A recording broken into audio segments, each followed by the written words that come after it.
मुस्कान की खुशबू दिल में फूल खिलाए। चाहे कोई प्यार लुटाए, चाहे प्यार छुपाए, आशीर्वाद की छाया पल पल जीवन को महकाए, जीवन को महकाए, जीवन को महकाए।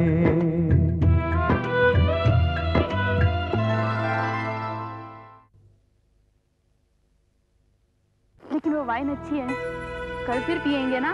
तुम्हें क्या मुझ पे यकीन नहीं, मेरे प्यार पे भरोसा नहीं? देखो, अगर मेरे दिल में कोई और बात होती तो मैं तुम्हें साथ लेके क्यों जाता? सुबह दोपहर शाम रात मेरे मन में तो यही विचार आते हैं, जब तक तू मुझसे प्यार नहीं करेगी ना, तब तक मुझे और कुछ नहीं सूझेगा। आपकी बेटी की जिंदगी का फैसला आपके हाथों में है। जब दोनों खुदा से ये कहेंगे कि हम शादी करना चाहते हैं, तभी हम उन्हें अपना आशीर्वाद देंगे।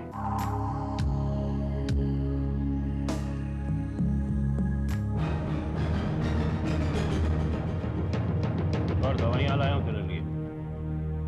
चलो तेरी पट्टी बदल देता हूं।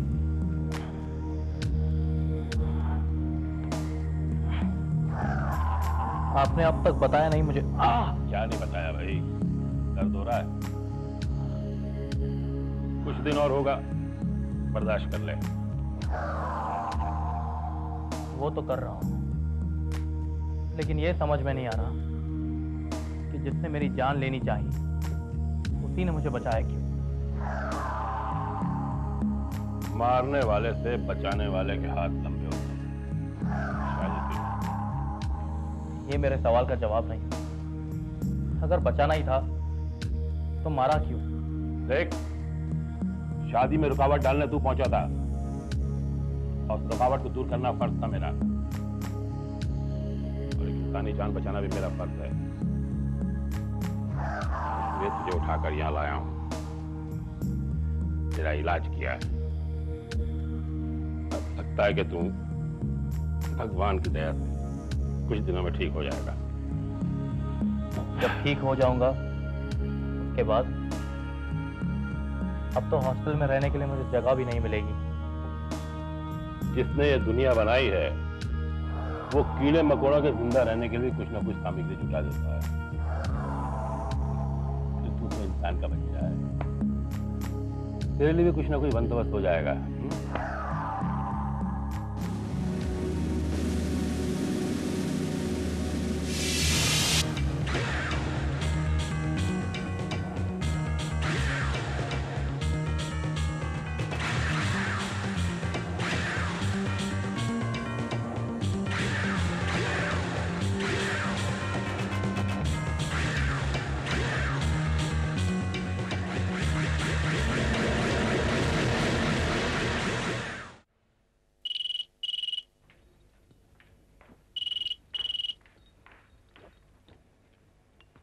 हेलो भाभी जी नमस्ते, मैं मित्तल बोल रहा हूँ।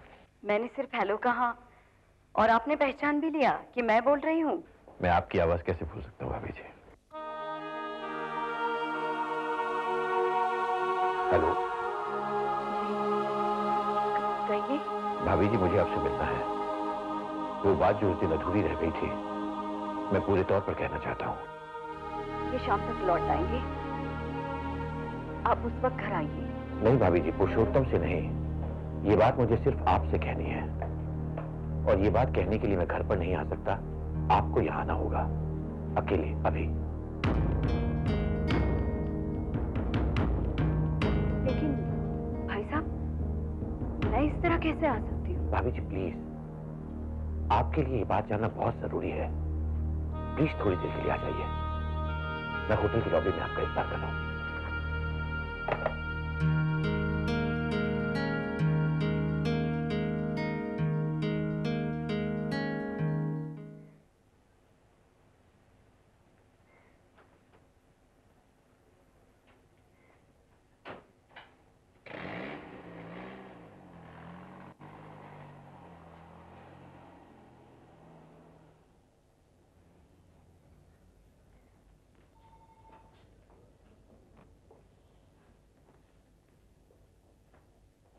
आइए भाभी। जी नमस्ते।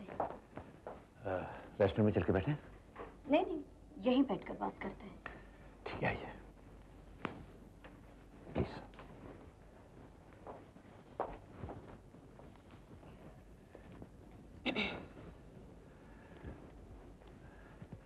आप जल्दी में हैं, इसलिए मैं फौरन इत्तेबार करता हूं।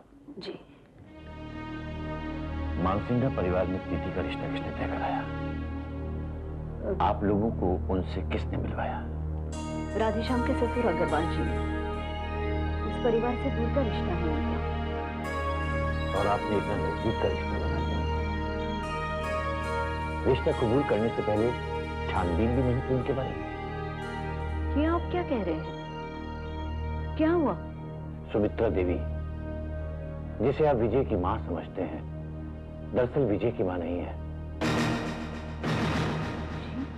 तवाइफों के घराने से ताल्लुक रखती है वो। विजय के पिता राजा मानसिंघा अक्सर उसके कोठे पर गाना सुनने जाया करते थे।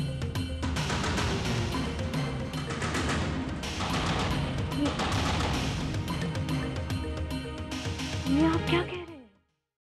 विजय की मां के देहांत के बाद सुमित्रा देवी ने अपना डेरा इनकी हवेली में जमा लिया। विजय उस वक्त बहुत छोटा था। उस कमीनी औरत ने उनकी सारी जायदाद अपने नाम लिखवा ली। लोगों ने तो यहां तक कहा कि राजा मानसिंघा की पत्नी को जहर देकर मारा गया था और जहर देने वाली औरत यही थी सुमित्रा देवी। मुझे विश्वास नहीं हो रहा है। इसे कैसे हो सकता है? आपको आगाह करना मेरा फर्ज था। आप विश्वास करें या ना करें, आपकी मर्जी है। लेकिन आपको याद होगा, मंगनी की रात सुमित्रा देवी अचानक वहां से चली गई थी। उसकी वजह मैं था। मुझे देखकर उसके चेहरे की रंगत बदल गई थी। लेकिन ये बात आपने उसी वक्त क्यों नहीं बताई? फेरे नहीं हुए थे, हम शादी रोक भी सकते थे। मैं बताना तो चाहता था भाभी, लेकिन मौका नहीं मिला। और फिर ये ख्याल भी आया कि शायद अब बहुत देर हो चुकी है, अब कुछ नहीं हो सकता।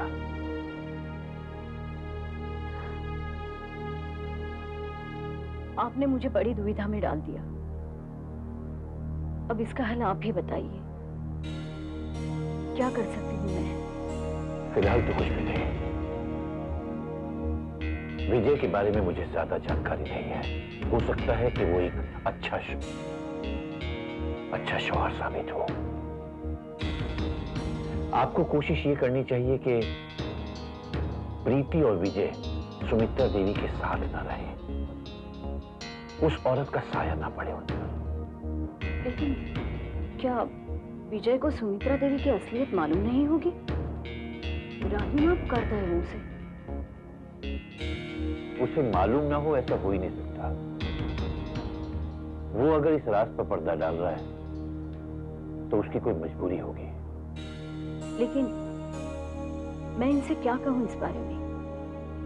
उन्हें भी तो बताना होगा। जब बताऊंगी तब पता नहीं क्या कर बैठेंगे। कभी ना कभी तो बताना ही होगा। कब? इसका फैसला आपको ही करना होगा भाभी।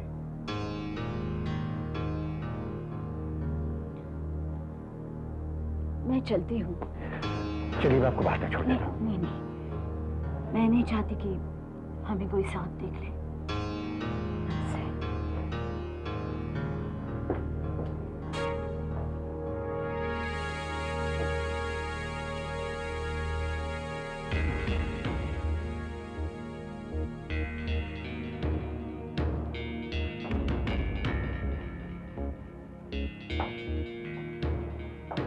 तुम यहाँ क्या कर रही हो? आपको ढूंढ रही थी। ढूंढते ढूंढते यहाँ आ गई। अपर्णा जी यहाँ क्यों आई थी? अपर्णा भाभी को मैं नहीं बुलाया था। क्यों? ये बताने के लिए कि सुमित्रा देवी की असलियत क्या है। मगर आप तो उन्हें बताने वाले नहीं थे, तो आपने क्यों बताया? मेरी जमीन ने गवारा नहीं किया। मुझे बार बार यही लग रहा था कि ये बात इन लोगों से छुपा के मैंने गलती की है। जिस खानदान में इनकी बेटी ब्याही जा रही है, इनके लिए जानना बहुत जरूरी है। उनके लिए जानना तब जरूरी था जब उनकी बेटी की शादी हो रही थी। अब जब शादी हो गई, आपने उन्हें बताकर एक नई उलझन खड़ी कर दी। वंदना, कभी ना कभी तो असलियत सामने आनी ही थी। और अगर इंसान को आने वाले तूफान का पहले से पता लग जाए तो वो अपने बचाव का कोई ना कोई साधन जुटा लेता है। मैंने भी चौधरी खानदान को आने वाले खतरे से पहले ही आगाह कर दिया। आओ चले।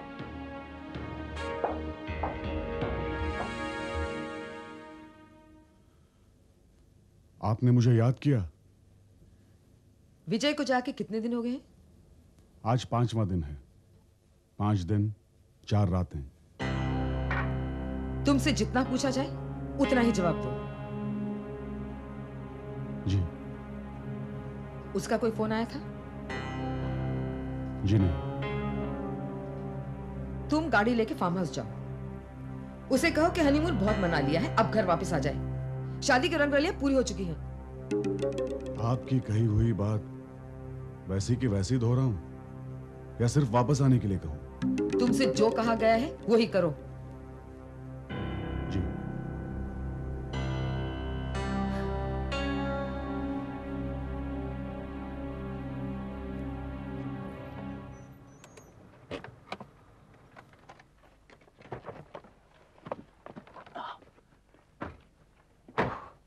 आओ। तुम्हें खाना कैसा लगा? अच्छा था। अरे मुझे तो बहुत मजा आया। इतने दिनों बाद ऐसी वो। बाबू तुम कब आए? 3 घंटे 22 मिनट हुए। प्रीति, ये आदमी बहुत कम बोलता है, लेकिन जब भी बोलता है बिल्कुल सही इंफॉर्मेशन देता है। हाँ बाबू, कैसे आना हुआ?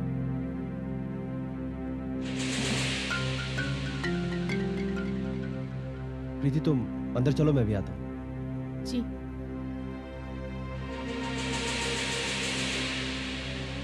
हाँ बाबू बोलो। उन्होंने कहा है आप फौरन लौट आए। क्यों? वजह तो नहीं बताई, लेकिन आप कहें तो पूरी बात बता सकते हैं। पूरी बात? कौन सी? उन्होंने कहा है कि हनीमून बहुत हो चुका, शादी की रंगरलियां पूरी हो चुकी हैं। ये औरत अपनी हरकतों से बाज नहीं आएगी। बाबू तुम मेरा भी एक संदेशा उस औरत तक पहुंचा देना। उसे कहना कि विजय तुम्हारा गुलाम नहीं है जो तुम्हारा हर हुक्म बजा लाए। उसकी जब मर्जी होगी तभी लौटेगा वो। मैं चलूं? बाबू रात काफी हो चुकी है, तुम चाहो तो रात भर यही रुक सकते हो। जी नहीं, आपका संदेशा पहुंचाना है। सुमित्रा देवी भी राह देख रही होंगी। मैं चलूं? चलो।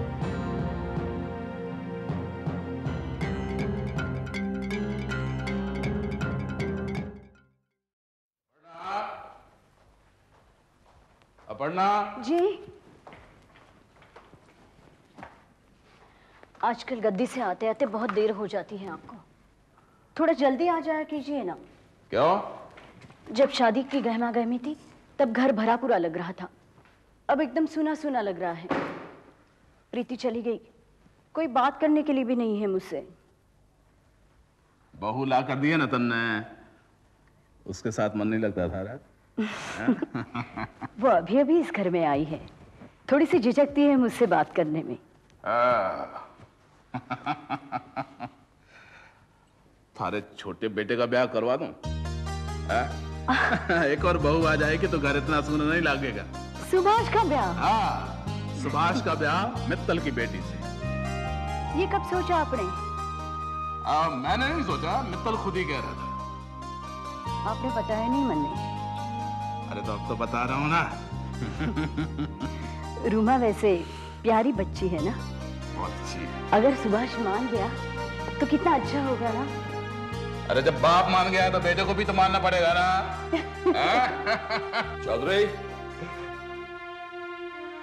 देशमुख, हाँ भाई आजा। चौधरी आजा भाई आजा देशमुख आजा। तेरे दफ्तर फोन किया था, पता लगा तू निकल गया। आजकल वैसे भी देर हो जाती है, लेकिन अब जल्दी आना पड़ेगा।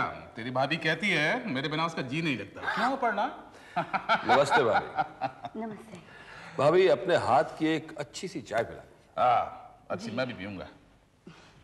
आना। अमिता कैसी है?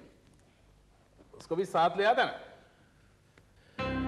ठीक है, दरअसल मैं उसी के बारे में बात करने आया हूं। अमिता के बारे में? हाँ। लगता है ये शादियों का मौसम है, तो जरूर उसका रिश्ता तय करके आया होगा। नहीं चौधरी, रिश्ता तय करके नहीं आया हूं, रिश्ता तय करने आया हूं। तय करने? मैं समझा नहीं। मुझे भी समझने में बहुत वक्त लगा चौधरी। अमिता और सुभाष शादी करना चाहते। क्या? क्या कहा?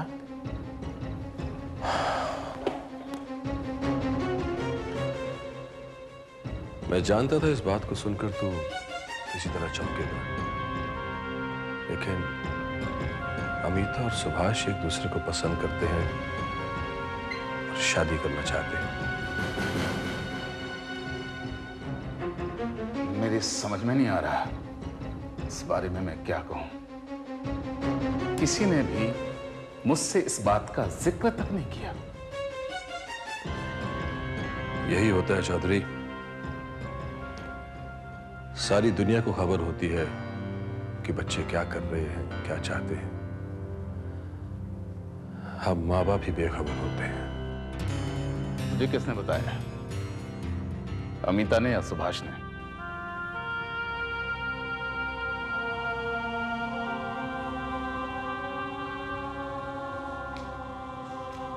सवाल ये नहीं कि मुझे किसने बताया, सवाल ये है कि इस बारे में तेरी क्या राय है।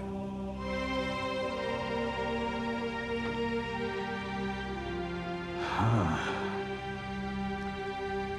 मैं क्या जवाब दूं देशमुख? इस वक्त तो मैं कुछ भी नहीं कह सकता। मैं तेरी परेशानी समझता हूं। मुझसे ये सब कहने से पहले तूने बहुत सोचा होगा। मुझे भी सोचने का मौका दे।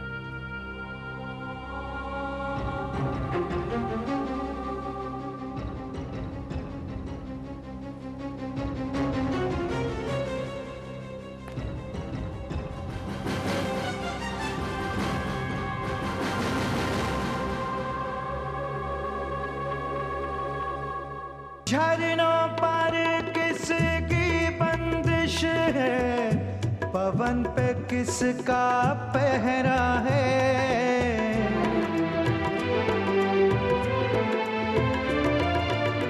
लहरों को किसने बांधा है, किरण पे किसका पहरा है।